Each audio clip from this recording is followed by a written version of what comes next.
very nice example of mimetite sitting on a dolomite matrix, predominantly from the Tsumeb mine in Namibia.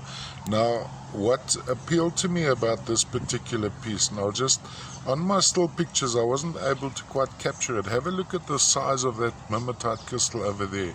Now, I know that, I think it's Milpillas in Mexico, you have rather large mimetite crystals, but this is a fine example of a mimetite from the Tsumeb mine in Namibia. Of course, the yellow material is most likely a little bit of a cadmium coating. Cadmium was quite abundant at this particular deposit.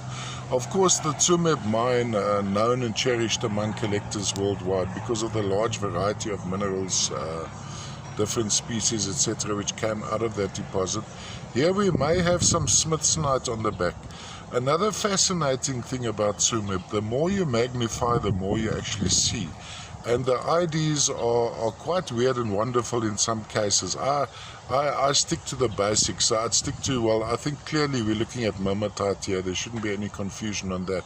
But associations, typically I'd expect some, maybe some smithsonite associated. The matrix here would typically be a dolomite. So some sections were quite rich in dolomite. Look at the size of that. That is what gets me going on this one. And of course, a classic in that you can see it's clearly from the Tsumeb mine. The cadmium dusting, the little mimetite sitting on the matrix. Maybe not the largest available in the world, but a very fine example of a Tsumeb specimen, all the way from Namibia. Of course, the Tsumeb mine hasn't been mined for many moons.